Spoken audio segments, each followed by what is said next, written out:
Hello dear friends, एक बार फिर आपका हमारे यूट्यूब चैनल पर स्वागत है।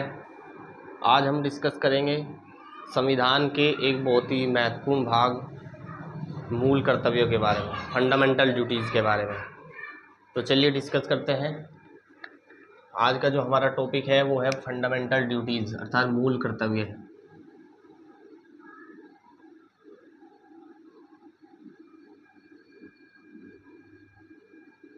जिसको हम बोलते हैं मूल कर्तव्य।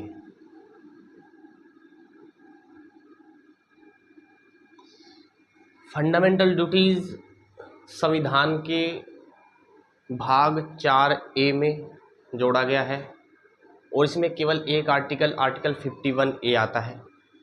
तो अगर हम देखें, ये भाग 4A में आता है, भाग 4A में आता है, आर्टिकल 51A में यहाँ पर आता है। अब हम देख लेते हैं फंडामेंटल ड्यूटीज़ कौन कौन सी है, ये कैसे आई। तो अगर हम बात करें 42 जो हमारे पास संविधान संशोधन हुआ, जिसको हम मिनी कॉन्स्टिट्यूशन भी बोलते हैं, क्योंकि जस्ट इमरजेंसी के बाद जब इंदिरा गांधी ने इमरजेंसी देश में लगाई, उसके बाद कुछ संशोधन महसूस हुए संविधान में, तो बहुत सारे संशोधन एक साथ किए गए, जिससे इसको मिनी कॉन्स्टिट्यूशन भी बोलते हैं। उन्हीं में से एक संशोधन ये भी हुआ कि संविधान में मूल कर्तव्यों को अलग से जोड़ा गया। बहुत ही कम देश हैं ऐसे जिनके संविधान में मूल कर्तव्यों की व्याख्या की गई है। अदरवाइज मूल कर्तव्य की व्याख्या भारत के संविधान में है। 42वें संविधान संशोधन 1976 के द्वारा स्वर्ण सिंह समिति की रिपोर्ट पर, स्वर्ण सिंह समिति की रिपोर्ट पर इनको शामिल किया गया। मूल रूप से कितने हैं? 10 हैं, 2 4 5 6। उसके बाद लेकिन 86वें संविधान संशोधन 2002 के द्वारा एक और 11वां मूल कर्तव्य इसमें जोड़ा गया, वो हम देखेंगे। तो देखिए, सबसे पहले अगर हम बात करें तो मूल कर्तव्य कहता है कि हर नागरिक का ये कर्तव्य है कि वो संविधान का सम्मान करे, संविधान में निहित जो आदर्श हैं, संस्थाएं हैं, उन सब का सम्मान करे, राष्ट्रगान राष्ट्रध्वज का सम्मान करे।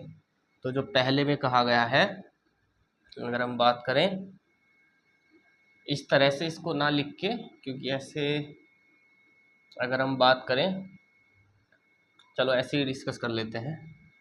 हमारे पास पहला क्या है? संविधान का सम्मान, ठीक है, आदर्शों का सम्मान,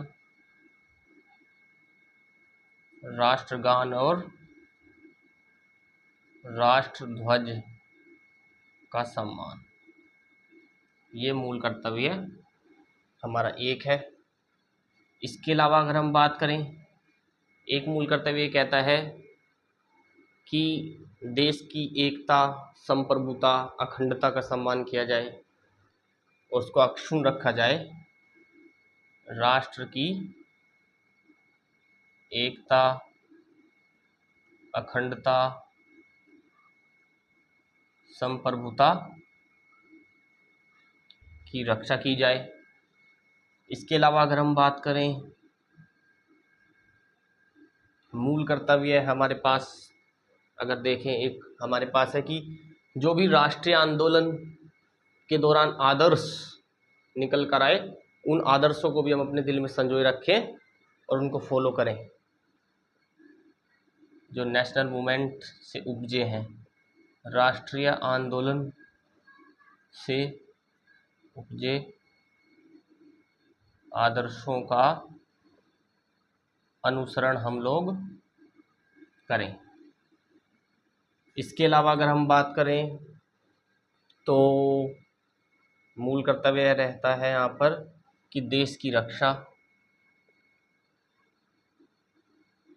व अगर आह्वान किया जाए, रिक्वायरमेंट अगर होगी, तो देश की सेवा के लिए, देश की रक्षा करने के लिए आपको बुलाया जा सकता है और आपको तत्पर रहना होगा।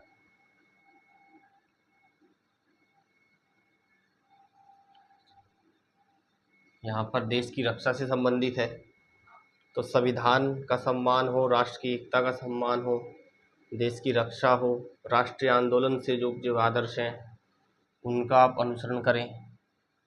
इसके अलावा अगर हम बात करें, आपसी भाईचारा हो, आपसी भाईचारा हो, और ऐसा कोई कार्य न किया जाए जो स्त्रियों के सम्मान के विरुद्ध हो, स्त्रियों का अपमान करता हो, तो वह कृत्य न करें जो स्त्रियों के सम्मान विरुद्ध हो। इसके अलावा अगर हम बात करें, हमारे देश की जो परंपरा है, धरोहर है, संस्कृति है, उसकी हम रक्षा करें। राष्ट्र की परंपरा, गौरवशाली परंपरा अगर हम कहें, और संस्कृति की रक्षा करें। इसके अलावा इसको मैं थोड़ा ऊपर लिख लेता हूँ। इसके अलावा अगर हम बात करें, जो हमारे पास प्राकृतिक रिसोर्स हैं, वन हैं, जल है, वायु है, नदियां हैं, उन सब का भी हम संरक्षण करें। प्राकृतिक संसाधन, जल, वायु, नदी, वन का संरक्षण करें। इसके अलावा अगर हम बात करें, तो वैज्ञानिक दृष्टिकोण को बढ़ावा दें। वैज्ञानिक दृष्टिकोण, ह्यूमनिज्म अर्थात मानवतावाद को हम बढ़ावा दें। ज्ञानार्जन को हम बढ़ावा दें। इसके अलावा अगर हम बात करें, इसमें क्या आता है, सार्वजनिक संपत्ति जो हमारे राष्ट्र की है उसको हम नुकसान न पहुंचाएं, उसकी रक्षा करें। सार्वजनिक संपत्ति का, सार्वजनिक संपत्ति का हम रक्षण करें।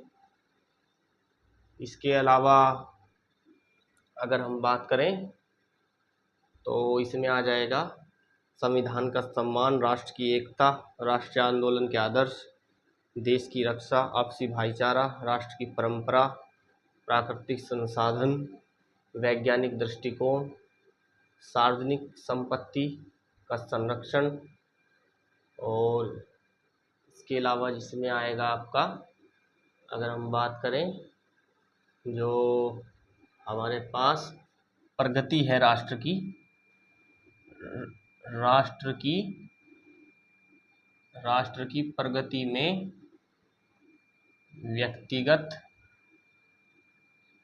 व्यक्तिगत व सामूहिक प्रयास करें, जिससे देश आगे बढ़े, अर्थात देश को आगे ले जाने के लिए हम निरंतर प्रयासरत रहें।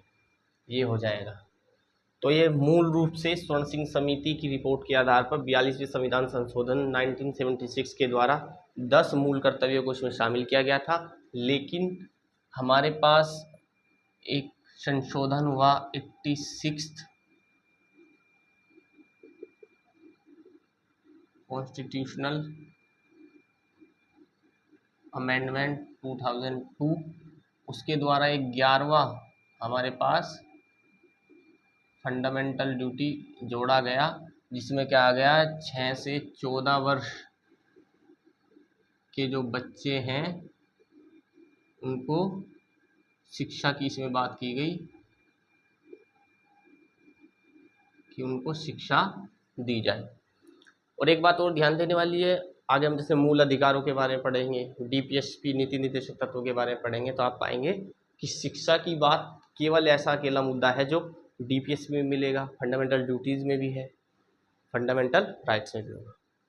तो इस तरह से आज हमने डिस्कस किया कि मूल कर्तव्य हमारे संविधान के भाग 4A में है, आर्टिकल 51A में है, मूल रूप से 10 लेकिन अभी 11 हैं। स्वर्ण सिंह समिति की रिपोर्ट के आधार पर इनको लाया गया संविधान में। तो चलिए मिलते हैं फिर एक नई वीडियो में एक नए टॉपिक के साथ। जाने से पहले मैं आपसे आग्रह करता हूँ, अगर आपने अब तक हमारे चैनल को सब्सक्राइब नहीं किया तो सब्सक्राइब कर लीजिए, वीडियो अच्छी लगी तो लाइक कीजिए, अपने दोस्तों में शेयर कीजिए। चलिए मिलते हैं एक नई वीडियो में नए टॉपिक के साथ, तब तक के लिए नमस्कार, जय हिंद।